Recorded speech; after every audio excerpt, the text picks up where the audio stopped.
Ya, jadi hari ini kita akan melaksanakan persiapan atau sosialisasi beberapa kegiatan rutin di semester 7 dan 8 ya. Jadi kegiatan rutin di tahun keempat kalian kuliah. Yang pertama itu ada skripsi, terus nanti ada magang, praktek industri kalau di kita istilahnya. Kemudian ada program baru dari kementerian namanya Kampus Berdampak, magang kampus berdampak ya. Habis itu nanti juga ada saya sedikit menjelaskan tentang sertifikasi kompetensi. Nah, di sini saya ditemani oleh Pak Rian selaku Biro Skripsi dari prodi kita. Nah, nantinya akan menjelaskan tentang alur skripsi.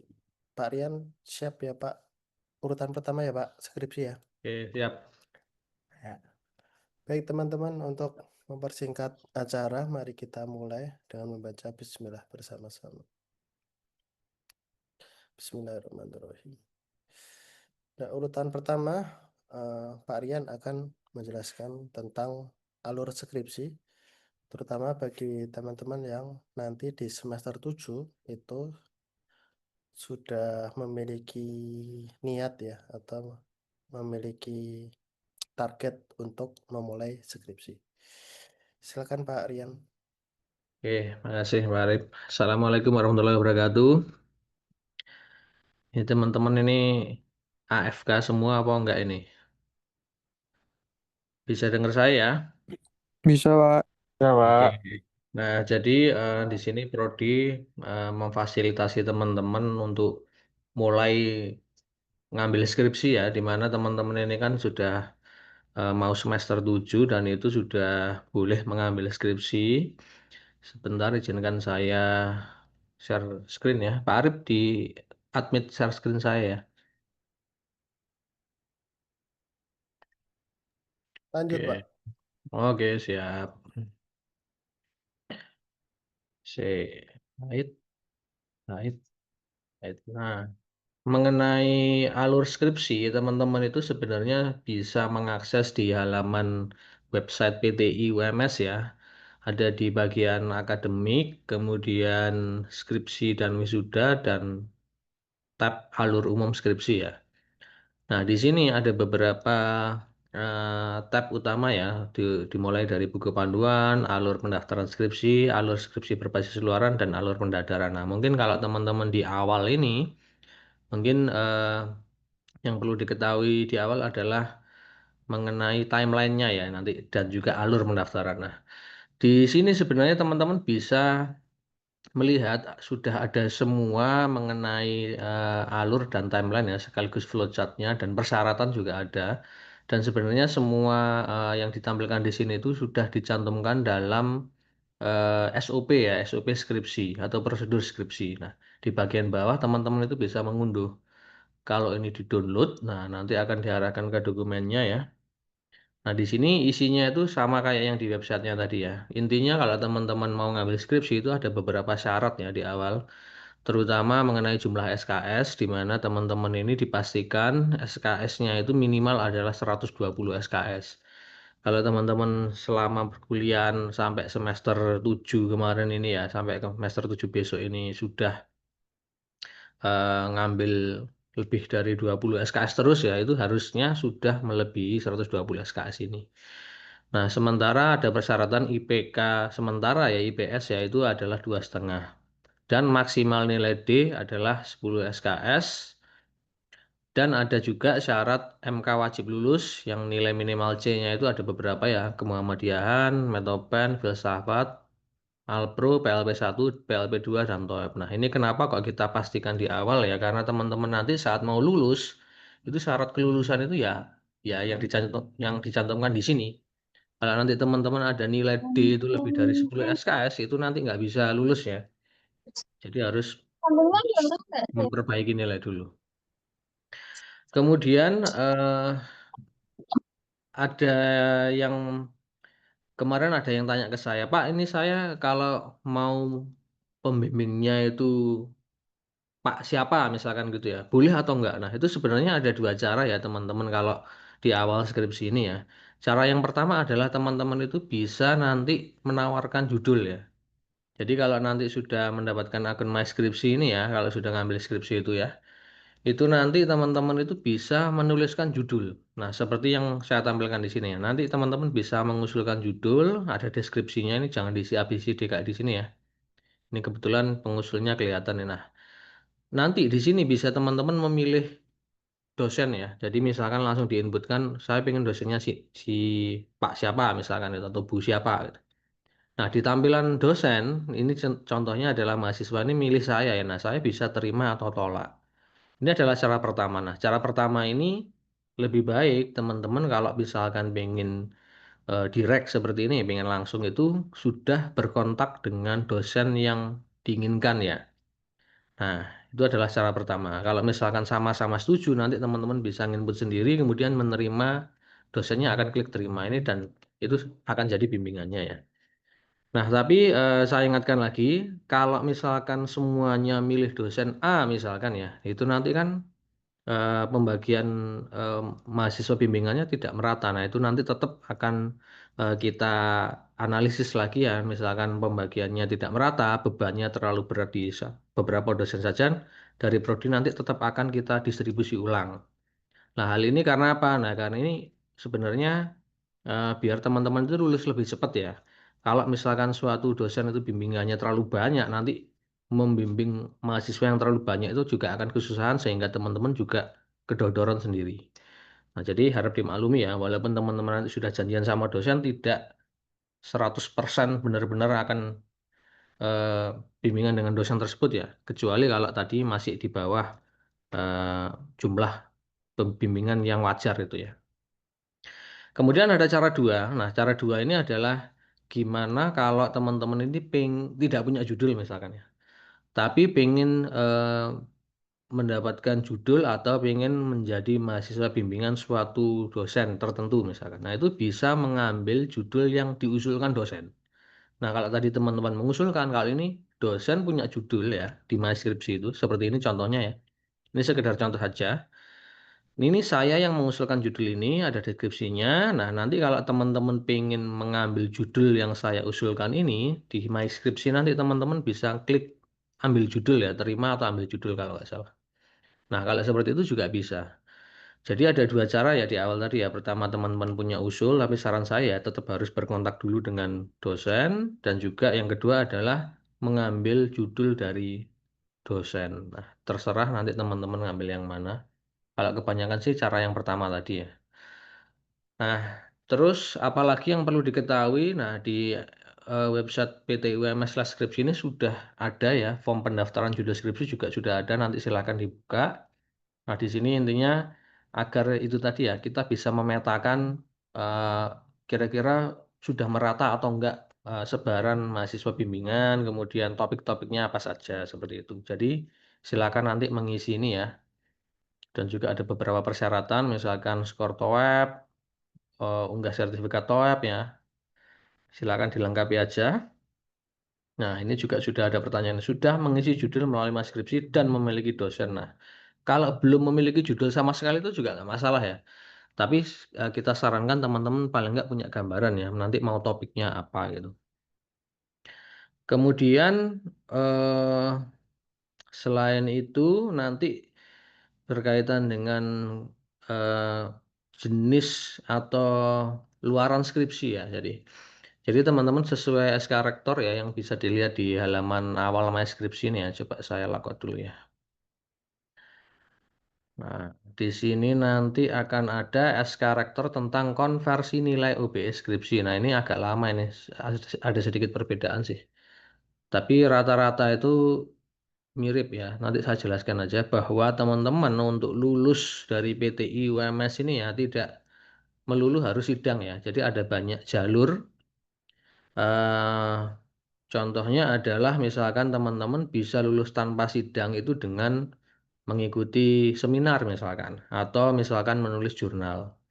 Nah, bentar, ini ada tabelnya itu nah di bagian bawah ini ya. Nah, ini.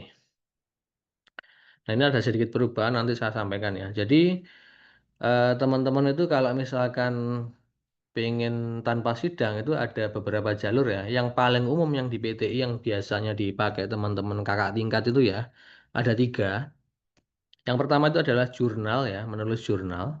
Boleh internasional atau boleh nasional yang terindeks Sinta 1, 2, 3, dan 4 ya yang baru ini. Ini kalau yang lama ini SK-nya 1, 2, 3 itu dapat A. Tapi kalau 4, 5, 6 itu kalau nggak salah AB. Tapi kalau SK yang terbaru ini Sinta 1, 2, 3, 4 itu nilainya sudah A. Jadi otomatis dapat A nanti. Itu tadi ya satu jurnal. Atau kedua adalah seminar ya. Dan yang ketiga yang paling populer di PT itu adalah kekayaan intelektual ya, HKI ya. Nah, bedanya apa? Ada yang tahu nggak nih? Pasti nggak tahu nih.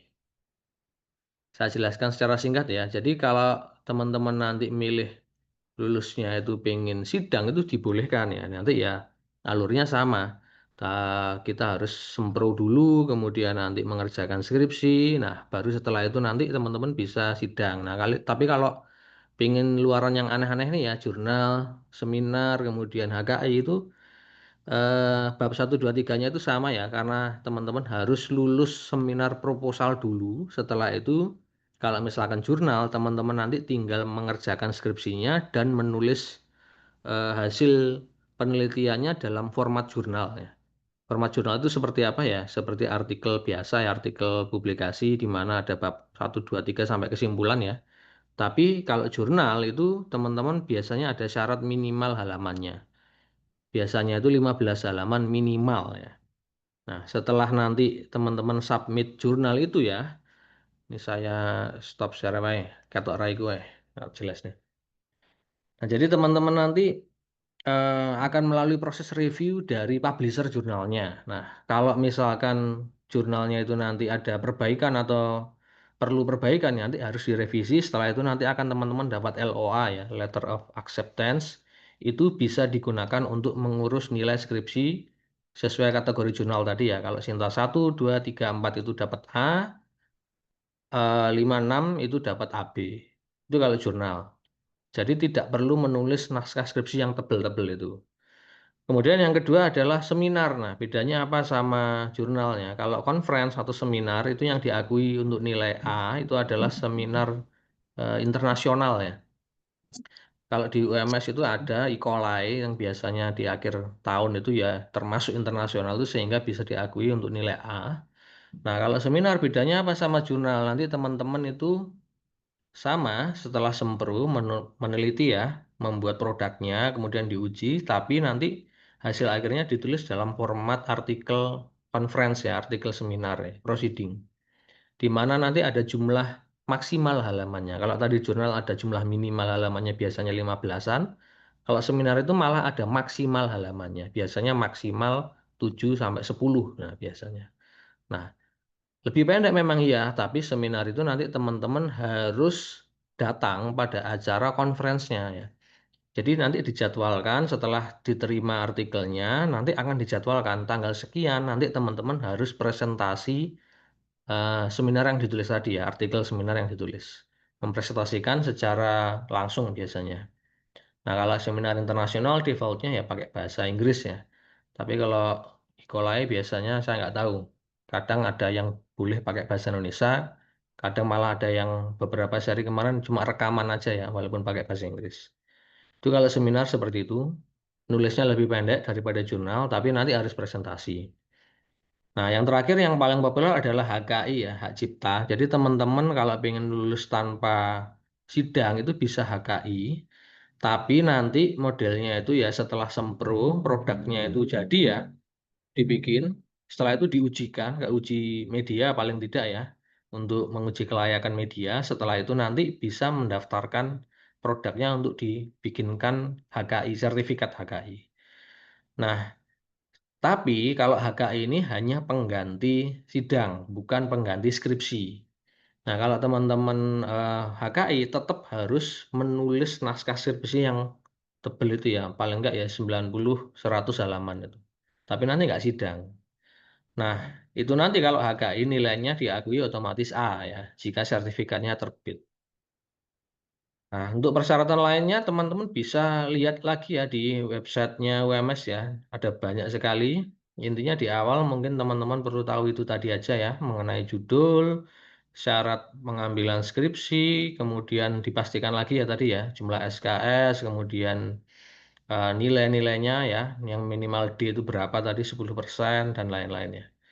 Kalau yang lain-lain bisa dilihat di dokumen SOP yang sudah diupload tadi ya, linknya sudah bisa diakses, ataupun juga melihat rekapnya yang ada di website PTIUMS/skripsi. Nah, di sini ada juga semua. Mungkin itu dulu, ada pertanyaan?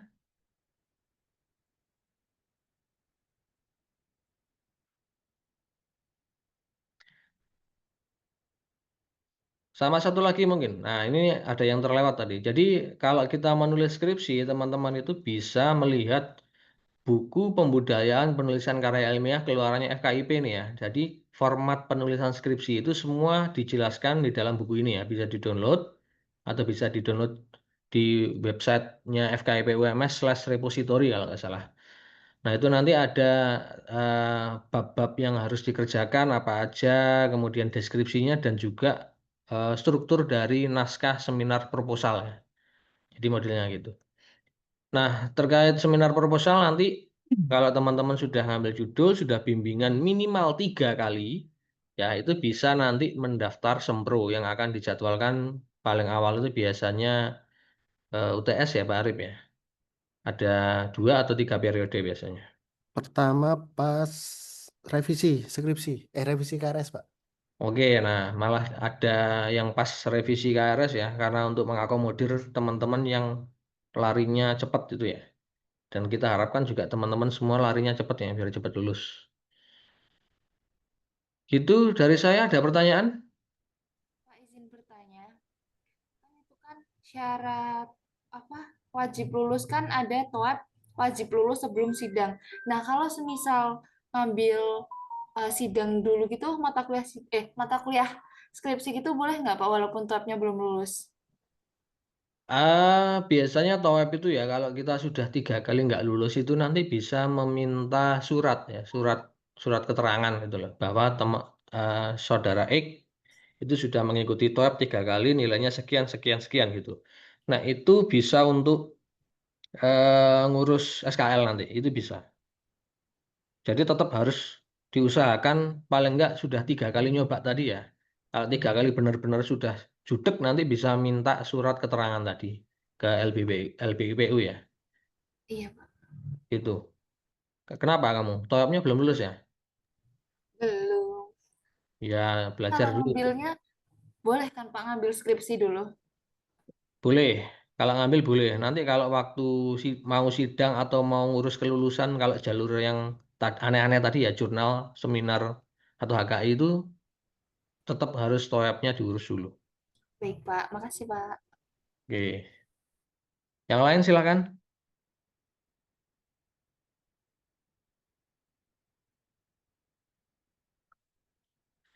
Kalau untuk ngecek SKS itu melalui Excel yang dikirimkan Pak Arif dulu pernah dikirimi Pak Arif nggak ya? Di mana Pak Arif? Excel ya? Excel apa, Pak? Sing list mata kuliah lah Pak, checklist mandiri. Oh, Di ditampilkan yang kene Pak ya Pak, ning slash skripsi kayak mending. Silakan cek di sini, checklistnya linknya.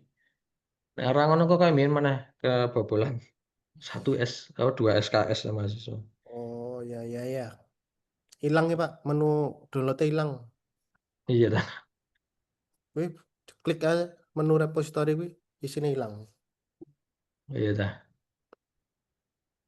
Ya wis, dicek mana gue ya. Yang lain silakan ada pertanyaan? Pak, saya mau nanya, itu kalau Yuk, untuk sekolahnya itu minimal SMK atau SMP juga boleh? Atau bebas? untuk lokasi penelitian. Ya, Jadi gini saya jelaskan dulu ya, mengenai lokasi penelitian itu kan eh, kita kan PTI lah, PTI UMS toh ya. PTI itu kan nanti teman-teman salah satu tujuan dibuatnya PTI, profil lulusannya PTI lah ya, itu adalah teman-teman nanti kan jadi guru toh. guru di jenjangnya SMA SMK ya. Nah, itu adalah prioritas kita ya. Yang paling utama nanti kalau bisa ya, lokasi penelitiannya itu adalah jenjang SMA, SMK, dan mengenai keilmuan informatika. Nah, itu yang utama dan yang paling utama, yang paling atas itu ya. Kalau nanti skripsinya jenisnya mengembangkan suatu produk atau apa gitu di sekolah ya. Nah, kalau misalkan nanti teman-teman punya ide atau punya pengen menyelesaikan permasalahan di jenjang yang lain itu sebenarnya boleh ya. Tapi kalau bisa ya, saran dari saya itu tidak terlalu menyimpang dari PTI ini. Katakanlah ya, mengembangkan media pembelajaran untuk anak SD materinya biologi misalkan gitu. Nah, itu dari prodi memang sebenarnya ya nggak apa-apa ya boleh ya, tapi tidak disarankan karena apa? Nanti bedanya kita sama jurusan pendidikan biologi itu apa gitu. Karena untuk jurusan biologi mereka itu juga mengembangkan kayak gitu gitu. Nah, kalau bisa karena kita kan informatika nih, ya. Apalagi sekarang sebenarnya teman-teman dimudahkan ya karena ada mapel informatika mulai jenjang rendah ya. Apalagi nanti ada mata pelajaran coding dan kecerdasan artifisial mulai SD. Nah, itu mungkin teman-teman bisa masuk di situ. Walaupun nggak SMK, tapi misalkan di SMP atau SD, tapi mata pelajarannya adalah berkaitan dengan informatika. Itu mendingan ya, modelnya gitu. Tapi kalau bisa yang utama tadi ya, ya ambil jenjang yang tertinggi aja SMA SMK. Tapi di bawahnya nggak apa-apa tadi, asal pakai mata pelajaran informatika itu boleh. Nah kalau yang nggak nyambung tadi gimana? Nah nanti akan diputuskan pada saat sempro. Kalau teman-teman punya masalah yang nyata ya, yang ingin diselesaikan. Misalkan Pak, saya kemarin waktu PLP atau KKN di SD mana itu mereka ada kendala ini. Nah itu kan masalah yang nyata. Sehingga perlu dibuatkan media misalkan. Ya oke, teman-teman masuk di situ, oke lah, boleh ya. Tapi nanti perlu diperhatikan kalau kita mengembangkan media yang seperti itu, harus terlihat keinformatikanya. Katakanlah menerapkan algoritma tertentu ya, untuk mengembangkan medianya. Atau misalkan teknik-teknik yang lain ya. Ya jangan cuma sekedar kayak skripsinya mahasiswa jurusan lain gitu, yang misalkan PG PAUD, PG SD gitu ya. Intinya gitu.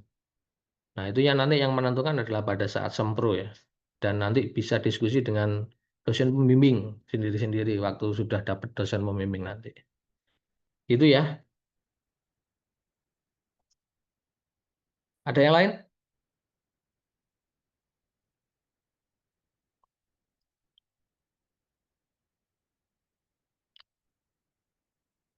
Cek AFK. Raditya Kurnia, iki enak ra? 5. Ada, 4. Pak. Oh ya, wes nggak jadi AFK. Muhammad Isnaini Kusuma. Hadir, hadir, hadir. Oke, oke. Nyimak ya. Nah, ada pertanyaan nih. Kamat Jati ki enak bisa nih. Ada pertanyaan nggak?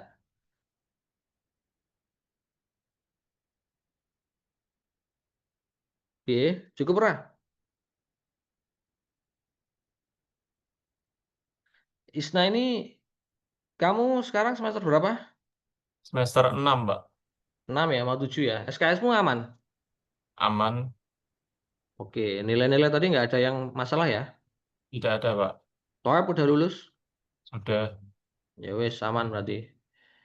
Nah, anu ya, sekali lagi nanti mungkin akan difasilitasi prodi tadi pakai Excel untuk ngecek mata kuliah tadi yang nanti akan dikabari. Itu karena penting, karena dulu ada kejadian mahasiswa udah mau lulus, sudah mau ngurus map kuning ya, pemberkasan untuk SKL itu kurang satu mata kuliah wajib sehingga kita nggak bisa meluluskan karena itu mata kuliah wajib, jadi harus nambah 1 semester lagi dan kebetulan itu mata kuliah yang belum diambil itu ada di semester berikutnya sehingga dia bisa langsung kuliah.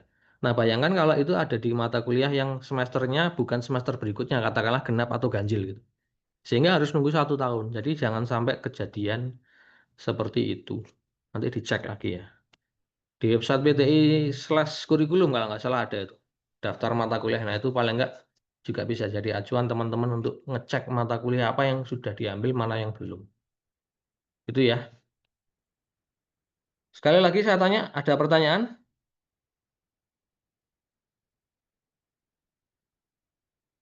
Cukup?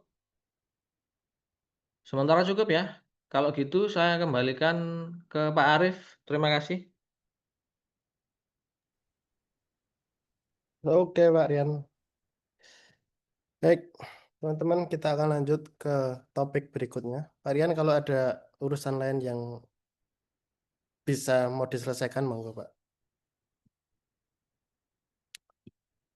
Berikutnya tentang praktek industri ya. Kalau yang lain namanya magang, tapi kita praktek industri. Panduannya juga sama. Panduannya itu masih berada di website PTI di menu akademik, kurikulum pedoman akademik. Nah, sekarang harusnya yang tampil browser saya. Nah, di sini ada, pokoknya semua panduan ada di sini ya. Tadi panduan skripsi yang dibilang Pak Aryan itu juga ada di sini. Ini adalah panduan praktek industri, jadi teman-teman klik aja, nanti munculnya ini. Di sini ada banyak file ya, tapi yang perlu kita cermati itu yang SOP. Secara garis besar, praktek industri adalah mata kuliah wajib di semester 7 yang harus diambil oleh mahasiswa PTI. Yang membedakan dengan PLP 1 dan 2 adalah teman-teman nanti melakukan kegiatan magang atau praktek industri itu di perusahaan, bukan di sekolah. Namun tidak apa di sekolah pun bisa, tapi tidak mengajar. Jadi di sini ada pemilihan tempat praktek industri, itu ada instansi pemerintah, ada BUMN, BUMD, boleh di sekolah, boleh di perusahaan swasta, boleh juga di UMS. Jadi mau apa di kampus sendiri pun bisa. Di mana kalau di kampus sendiri ya? Di Humas bisa, di IT, Biro IT bisa, di Pasca pun bisa. Tahun lalu, 2 tahun lalu itu ada yang magang di Pasca, karena di Pasca itu kekurangan TO untuk IT-nya. Bidangnya ini ada semua ya. Jadi pastikan bidang yang teman-teman pilih itu nanti ada di sini macam-macam. Nah, kemudian ada waktunya. Waktunya itu ada 3 macam ya. Yang pertama itu yang paling singkat itu selama 1 bulan. Yang paling lama itu 5 bulan atau 1 semester. Jadi nanti silakan teman-teman diprioritaskan apakah di semester 7 itu masih ada mata kuliah wajibnya atau tinggal mata kuliah pilihan. Kalau mata kuliah pilihan nanti bisa dikonversi dari magang 3 bulan atau yang 5 bulan. Nah, syaratnya yang pertama itu teman-teman nanti memilih KRS praktek industri pada KRS itu masih pada bulan Agustus kali ya. Itu pastikan memilih praktek industri karena nanti untuk mengikuti praktek industrinya sekaligus untuk menilainya. Nah, setelah KRS nanti juga ada kelas praktek industri. Biasanya itu cuma hadir di pertemuan awal, 1 kali pertemuan aja. Isinya adalah sosialisasi. Jadi sosialisasi yang sekarang ini baru permulaan, semacam apa ya? Semacam pendahuluan aja. Nanti akan ada sosialisasi lebih lanjut ketika teman-teman memilih mata kuliah praktek industri bersama dosen pembimbingnya. Jadi yang mengampu praktek industri nanti sekaligus jadi dosbing di lapangannya. Nah, itu macam-macam. Nah, setelah itu skemanya itu ada 3. Yang pertama praktek industri reguler, kemudian terintegrasi skripsi, praktek industri terintegrasi skripsi. Jadi teman-teman magang sekaligus bikin skripsi. Yang ketiga itu dari kegiatan MBKM. Nah, MBKM sekarang namanya kampus berdampak. Ini sekaligus nanti saya akan menjelaskan magang berdampak. Yang pertama ya, yang reguler dulu. Nah, yang reguler itu terbagi menjadi 3. Perbedaannya waktu sama fasilitas SKS-nya, pengakuan SKS. Yang pertama yang lamanya 1 bulan. Jadi teman-teman magang di perusahaan selama 1 bulan aja. Nanti SKS-nya hanya 2 SKS untuk mata kuliah praktek industri itu saja. Lamanya ini ya 20 hari kerja, 5 hari kerja per minggu. Yang kedua 3 bulan. 3 bulan itu ini SKS-nya lebih banyak. Jadi dapat 2 SKS mata kuliah praktek industri dan 9 SKS mata kuliah pilihan. Nah, kalau teman-teman lihat ya, di kurikulum kita, kurikulum itu di kurikulum daftar mata kuliah, kalau tidak ada mengulang nilainya bagus, harusnya di semester 7 sudah tidak ada mata kuliah wajib lagi. Semester 7 itu isinya adalah PLP 2 yang akan teman-teman laksanakan minggu depan ya. Kemudian mata kuliah praktek industri ini dan juga 3 mata kuliah pilihan. Ini bagi yang normal ya, jadi tidak ada mengulang, semua mata kuliah sudah terselesaikan. Jadi harusnya tidak ada kuliah di semester 7. Sehingga teman-teman boleh mengambil 3 bulan ini. 3 bulan ini nanti selama 3 bulan teman-teman magang, tidak usah kuliah.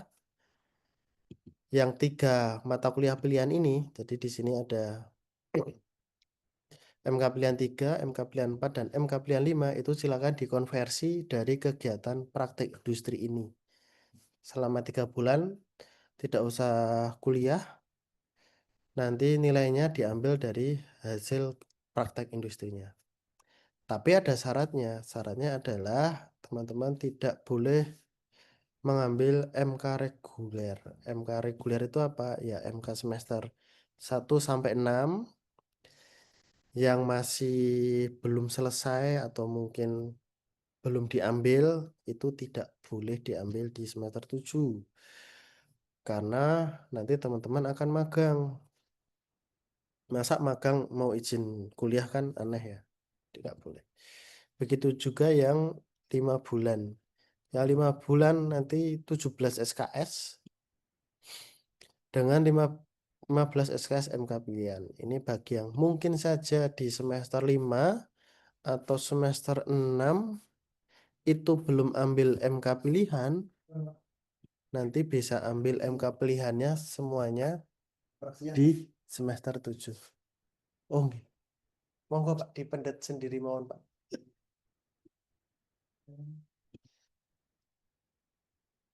Nah, itu yang reguler ya. Selanjutnya yang skripsi. Nanti detailnya secara lengkap silakan dibaca di SOP-nya ini.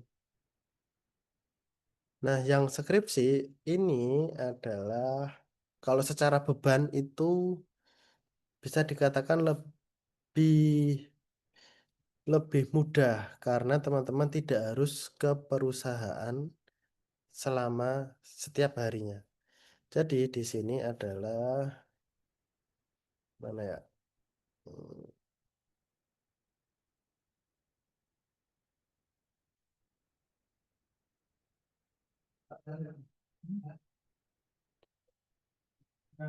oh, di sini tidak tertulis ya, tapi tidak harus dalam jangka 3 bulan, harus 5 bulan atau 1 bulan tidak. Yang penting ada berita acara penggunaan karya dari instansi atau mitra. Nah, secara gampangnya gini, di semester 7 kalau teman-teman ingin memilih ini ya, yang terintegrasi skripsi ya. Pertama, pastikan memilih skripsi di semester 7. Habis itu setelah memilih skripsi, konsultasi dengan dosen. Apakah dosennya menyetujui judul tersebut? Kemudian apakah pokoknya kelayakan dulu dengan dosen pembimbing ya. Berarti nanti kalau kata Pak Rian tadi teman-teman memilih dosbingnya sendiri kalau yang terintegrasi skripsi. Kalau dosen sudah ACC, nah silakan dikonsultasikan kepada mitranya. Mitranya itu apa? Ya bebas ya, mau perusahaan, mau sekolah, mau instansi pemerintah. Jadi di skripsinya itu harus ada keterkaitan dengan mitranya, begitu. Oke, habis itu sempro ya. Nah, setelah sempro, silakan teman-teman membuat skripsi sekaligus membuat aplikasinya itu, aplikasi yang untuk mitra itu. Nah, di akhir nanti harus ada penyerahan karya dari teman-teman ke mitranya itu. Dibuktikan dengan berita acara penggunaan karya dari instansi atau mitra. Nah, ini yang terintegrasi skripsi. Jadi teman-teman mengerjakan skripsi sekaligus magang dengan catatan bahwa aplikasi yang dibuat di skripsi itu benar-benar digunakan oleh instansi atau mitra. Nanti ada buktinya berupa berita acara ini dan juga nilai dari mitra. Nah, itu yang membedakan antara skripsi biasa dengan skripsi dengan magang ya. Contohnya, skripsi biasa itu misalkan membuat aplikasi keuangan untuk sekolah ya. Kalau skripsi biasa, tidak ada kewajiban sekolah itu menggunakan aplikasi yang dibuat oleh teman-teman. Dan sekolah juga tidak harus memberikan nilai di sini. Tapi kalau teman-teman ingin skripsinya itu diakui sebagai praktek industri, nah, maka aplikasi yang dibuat itu harus benar-benar digunakan oleh mitra, oleh sekolah itu. Nanti sekolahnya memberikan nilai juga. Begitu. Nah, yang terakhir ini yang baru muncul program baru namanya magang berdampak. Jadi teman-teman boleh mengikuti yang namanya magang berdampak ini ya. Ini juga prodi belum secara pasti alurnya bagaimana, tapi kalau dilihat sama seperti magang MSIB, jadi teman-teman memilih tempat magang, nanti prodi ACC melalui sistem, dan di akhir nanti akan ada sertifikat dari kegiatan ini. Nah, sertifikat itu bisa diakui sebagai kegiatan magang praktek industri. Ini kalau saya lihat ya, walaupun sistemnya baru, tapi yang daftar sudah 20-an tadi kalau nggak salah. Dan sudah kami ACC semua ya. Ini yang sudah daftar, mungkin ini ada nama-nama kalian di sini. Ini sudah di ACC baik oleh saya selaku prodi ataupun selaku dari UMS ya sebagai pimpinan. Setelah ini nanti silahkan teman-teman memilih ya. Memilih tempat magangnya. Loh, mana tadi?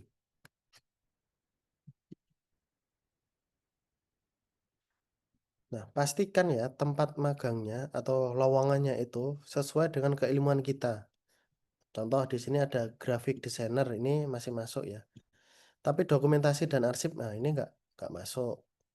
Kemudian office staff logistik ini nggak masuk. Full stack developer ini masuk. Pastikan ya teman-teman memilih yang sesuai dengan keilmuan kita. Di sini ada 30 halaman. Ini nggak bisa filter lokasi ya, baru ya. Nggak bisa filter lokasi, jadi pastikan lokasinya teman-teman harus lihat ya. Lokasi penempatan ini Jakarta. Kalau mau ke Jakarta ya silahkan. Tapi yang lain di sini nggak ada, nggak bisa difilter. Filternya cuma berdasar topik ya. Di sini ada IT, coba lihat IT di BPJS ini di Jakarta pasti. Jakarta. Coba di teknologi. Widya Robotik ini kayak Jogja. Ya, Jogja. Widya Robotik ini di Jogja, teman-teman bisa. Widya, ini Widya Robotik semua. Nah, teknologi isinya Widya Robotik, ICT, mana nih ICT, PT Bersama Zata, Bandung. Wah ribet ya, ini harus ngecek satu-satu, nggak bisa filter. Jadi itu teman-teman yang sudah daftar ya di Dikti Saintek berdampak, namanya lucu. Di Dikti Saintek berdampak tadi berapa orang tadi? 20-an orang.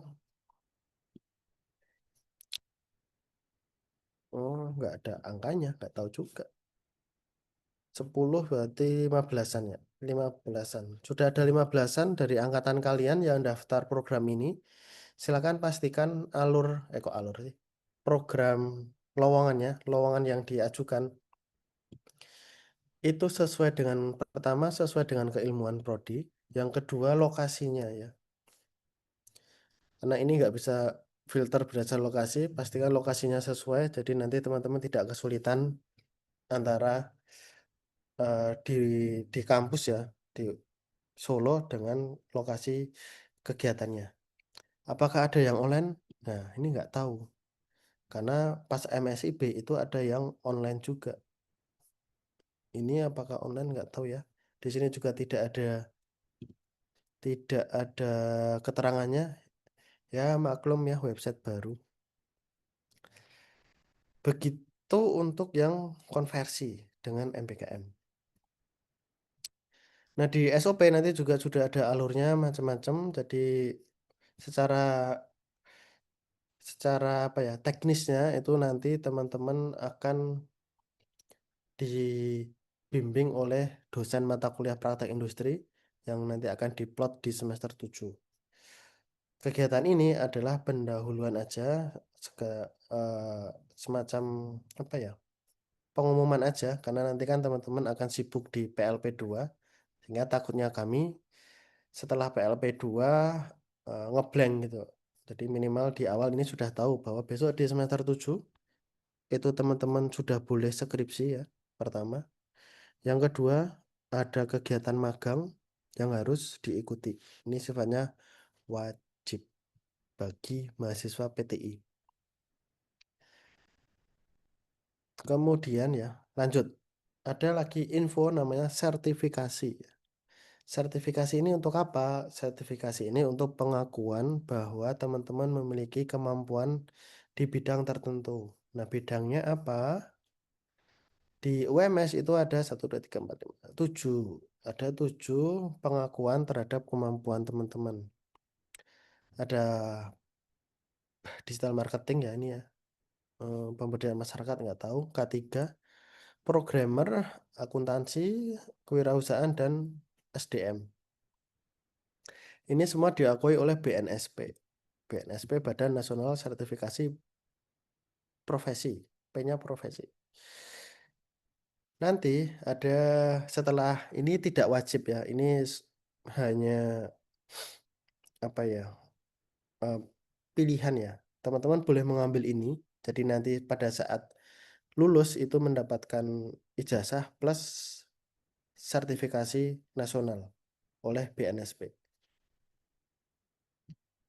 Nanti kalau teman-teman berminat ya, itu boleh mengambil yang paket programmer, sertifikasi programmer. Kemudian ada kompetensinya, ada 9 kompetensi di sini. Kemudian ini alur pendaftarannya gini. Ujiannya gimana Pak? Ujiannya itu wawancara. Wawancara dan portofolio.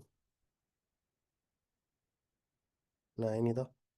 Persyaratan dasar mahasiswa semester 6 program studi S1 Teknik Informatika dan PTI yang telah lulus mata kuliah pemrograman perangkat mobile dan atau Alpro.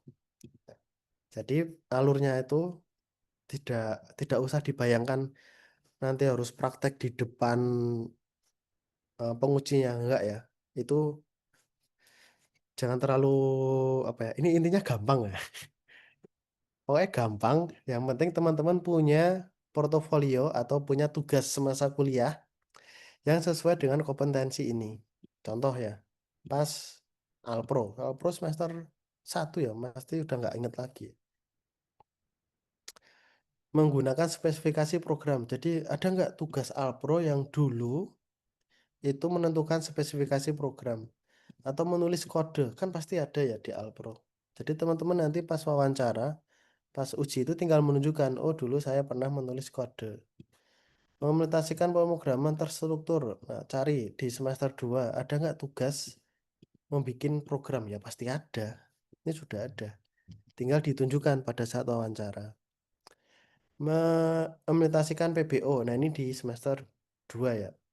Tugas tentang PBO. Silakan ditunjukkan pada saat wawancara gitu. Jadi ini tinggal menunjukkan dari hasil tugas teman-teman semester yang berkaitan dengan ini ya. Semesternya banyak. Kalau membuat dokumen kode ini kayaknya belum ada.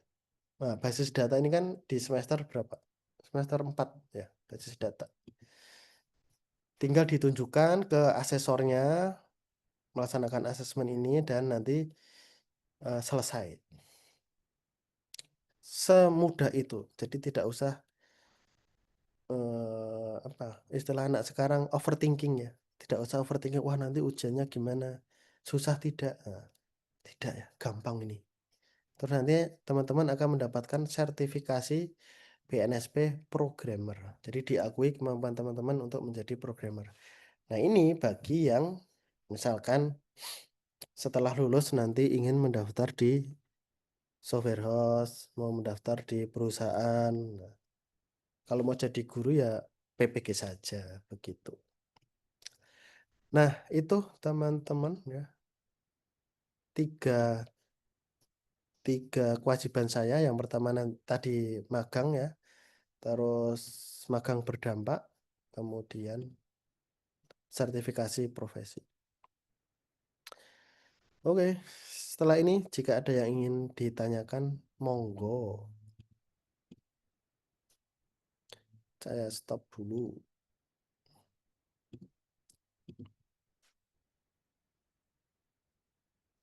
Ini sih Pak, boleh tanya Pak. Ya, Itu yang untuk magang berdampak itu masih bisa daftar Pak? magang berdampak. Deadline-nya tanggal 10 kalau nggak salah. Mana ya? Oh, di Instagram PTI adanya. Instagram PTI itu tanggal berapa ya? Kalau nggak salah tanggal 10.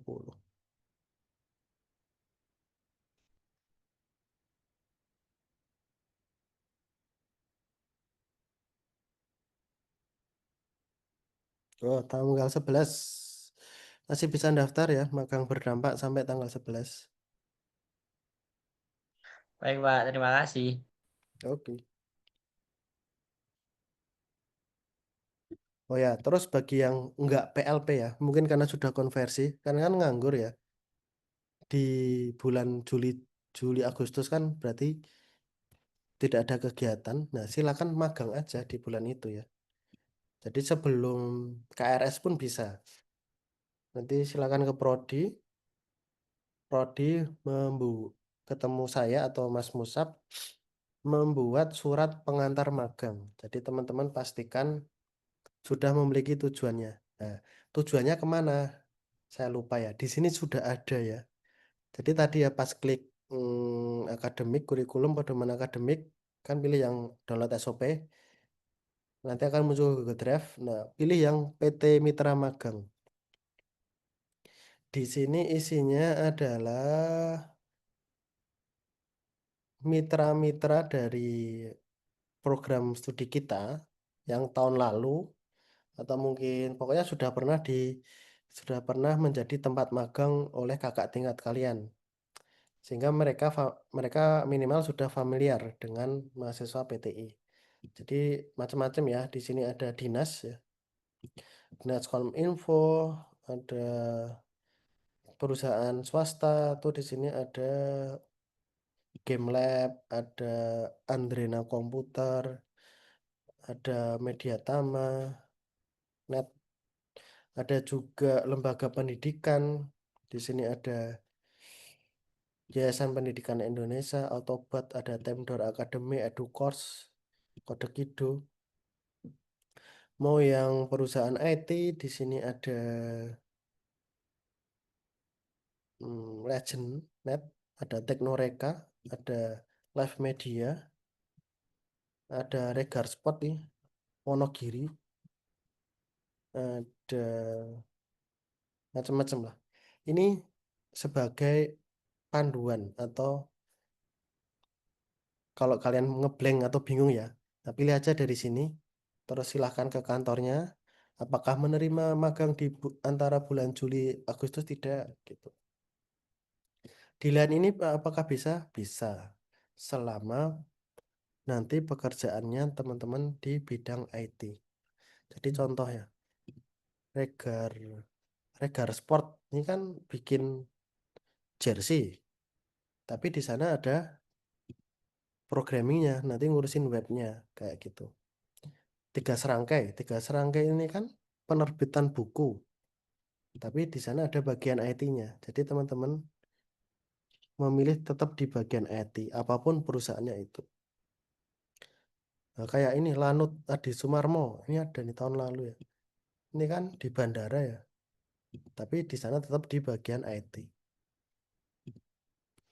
Begitu. Jadi yang sudah konversi PLP 2 silakan dimanfaatkan hari liburnya untuk magang saja. Sehingga nanti di semester 7 sudah selesai. Ada lagi? Pak, kalau misalnya Pak, ini apa kan PLP 2 itu dilaksanakannya 21 Juli sampai 23 Agustus. Nah, Hmm, ketika sudah diumumin bahwa lolos magang berdampak itu dimulainya di awal-awal Agustus itu gimana Pak? Waktu PLP-nya kan bakal terpotong itu Pak. Atau dibatalin aja kalau misalnya udah keterima di magang berdampak. Karena jangan, PLP 2 tadi Pak. jangan dibatalin. Itu nanti pengaruh ke biro kita. Selisihnya berapa? Timelinenya mana sih? Kalau yang saya cek tuh ada di sekitar tanggal 10-an Pak kayaknya mulai untuk apa namanya magangnya itu. Jadi kan pas PLP 2 itu belum selesai sebenarnya Pak. Itu gimana Pak? PLP 2 sampai kapan? Sampai 23 Agustus Pak. 23 Agustus ya. Oke. Jadi untuk timelinenya ini kan kalau saya lihat di biro Univ yang mengelola ini kan biro internasional ya. Itu masih dalam bulan nih, belum tanggal pasti. Jadi kemungkinan bisa saja mundur karena ini kan juga program baru ya, bisa saja mundur. Yang jelas PLP-nya diselesaikan dulu. Dan nanti terkait dengan magang nanti bisa konsultasi dengan bagian biro KUI ini, BKUI ini. Makanya cari yang dekat-dekat saja. Kamu rencana pilih yang apa? Sudah ada rencana perusahaannya belum? Belum ada Pak. Soalnya ngecek itu lokasinya jauh-jauh semua Pak. Ya betul ya. Jadi kan harus kayak misalnya kalau ke Jakarta harus cari tempat tinggal sendiri di ketarangannya itu. Iya. Dan ini tidak bisa difilter berdasarkan lokasi.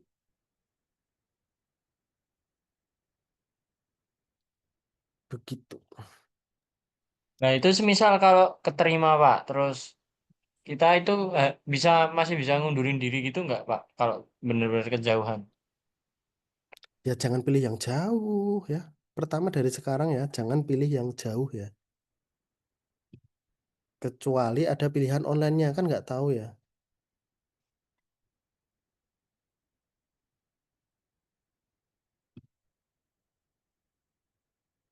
Ini yang paling dekat ya. Ini baru saya lihat cuma Wedia Inovasi Indonesia di Jogja. Kalau yang lain itu di Jakarta semua sama Bandung. Sebangku Jaya Abadi ini di Jogja juga. Nah, Solo ini belum ada. Semuanya di Jakarta. Nah, pilihannya itu ya teman-teman yang ingin Surabaya ada. Yang memilih magang berdampak ya. Pertama Solo tidak ada lokasinya. Ini saya lihat secara sekilas ya. Lokasi paling dekat itu di Jogja, Surabaya, Bandung, dan Jakarta. Nah, silakan pikirkan ya.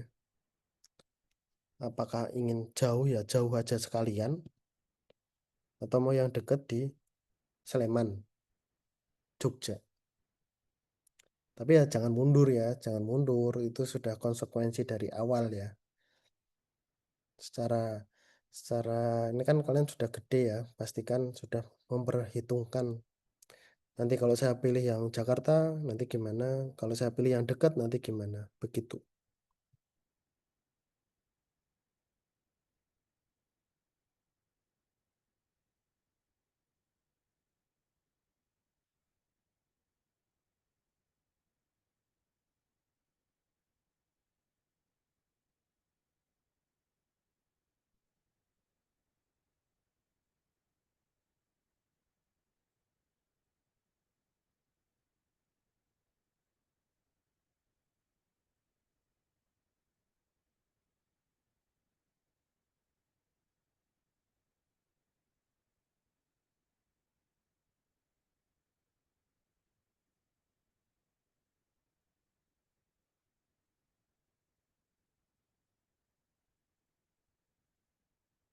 Oke, ada lagi yang ingin ditanyakan?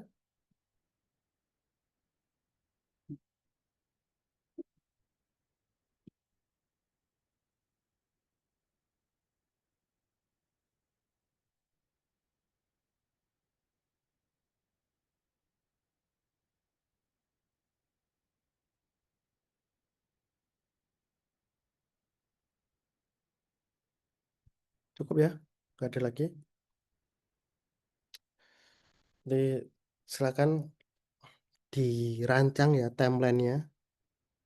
Tambahnya teman-teman bagi yang PLP, bagi yang tidak PLP, bagaimana? Silakan. Ini kan per orang bisa beda-beda.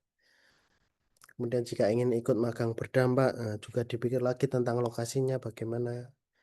Silakan dipikirkan mulai sekarang karena nanti akan pengaruh ke 1 semester ke depan. Baik, terima kasih semuanya. Nanti untuk yang tidak bisa join, recordingnya akan saya share ke grup. Kita tutup bersama dengan membaca hamdalah. Alhamdulillahirabbil alamin. Alhamdulillahirobbilalamin. Terima kasih, saya tutup. Assalamualaikum warahmatullahi wabarakatuh. Waalaikumsalam warahmatullahi wabarakatuh.